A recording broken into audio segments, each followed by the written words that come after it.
భగవద్గీతలో లాస్ట్ లో చెప్పినాడు కదా, నష్టో మోహ అని చెప్పినాడు మోక్ష సన్యాసంలో.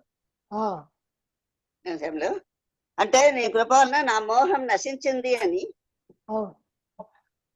ఇప్పుడు మళ్ళా ఈ స్వర్గ ఇది మహాప్రస్థానం విషయంలో అర్జునుడు వ్యామోహాన్ని వదలలేకపోయినాడు. అప్పుడు వ్యామోహం వదిలినానని చెప్పినాడు కదా.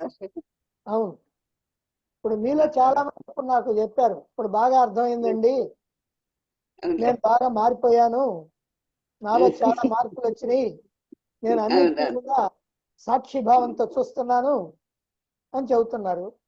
మీరే చెప్పండి, అలా చెప్పినటువంటి వాళ్ళలో ప్రతిరోజు కూడా ఆ రోజులో వచ్చే అన్ని సాక్షి భావంతో చూస్తున్నారా? అంతే ఇది కూడా. ఆయన అప్పటికి మోహం కలిగింది, కానీ ఆ లోపల ఉన్నటువంటిది బయటకు వస్తూ ఉంటుంది. అట్లానే మనం కూడా అంతే, సాక్షి భావన చేస్తున్నాం. ఎప్పుడు చేస్తున్నాం? అప్పుడప్పుడు చేస్తాం, గుర్తొచ్చినప్పుడు చేస్తాం. మళ్ళీ ఎదురు ఎవడని వచ్చి తిట్టాడు అనుకో, వాడిని ఏందో చేయాలనిపిస్తూ ఉంటుంది. అదే బే నన్ను కాదు కదా అని అనుకుంటున్నావా? అనుకోవట్లేదు కదా. కొన్ని అనుకుంటాం కానీ అన్ని అనుకో. అట్లానే అది కూడా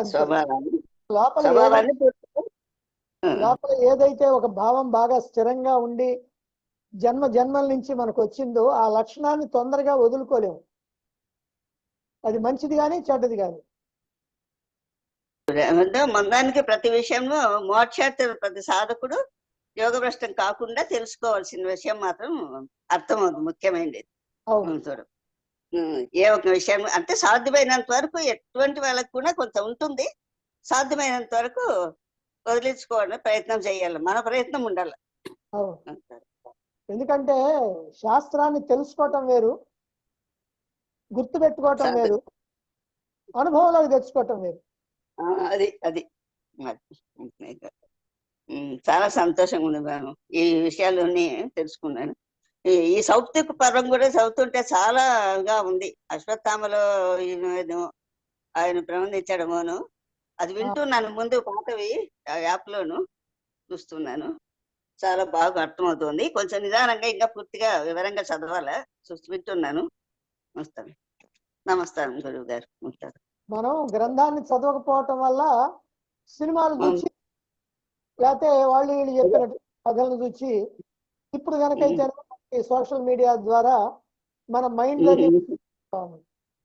ఎందుకంటే మీరు చూసి ఉంటారేమో సోషల్ మీడియాలో, అశ్వత్థామ ఉత్తరప్రదేశ్ లో ఒక అడవి దగ్గర ఏదో ఒక గుళ్ళో ఉన్నాడని, రోజు పూజ చేస్తాడని, తెల్లారేటప్పుడు ఈ పూలు ఉంటాయని, మళ్ళీ తెల్లార పురోహితులు చూడంగానే ఆ పూలు కనపడతాయని, ఒక కల్పిత కథల్ని బాగా ఇంట్రెస్ట్ గా ఉండే వాటిని ఎక్కువ మంది చూస్తారని పెడుతుంటారు.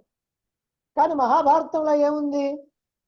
త్రీన్ వర్షాని శతానిచ, శ్రీకృష్ణుడు శాపం పెట్టినప్పుడు ఇది త్రీన్ వర్షాని శతానిచ, 3000 సంవత్సరాలు నువ్వు రోగాలతోటి రొష్టులతోటి దేహం అంతా కుళ్ళిపోయి ఎవరు జనం లేనటువంటి చోట ఎవరు నిన్ను పలకరించేవాళ్ళు లేక దిక్కుమాలినటువంటి వాడి మాదిరిగా బ్రతుకుతావని చెప్పి శాపం పెట్టాడు.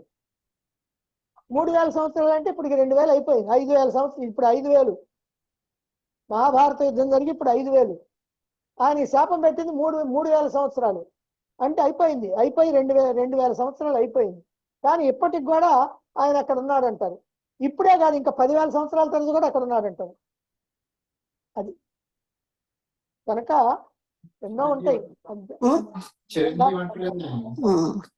గ్రంథాన్ని చదవకపోతే ఈ తేడాలన్నీ వస్తుంది.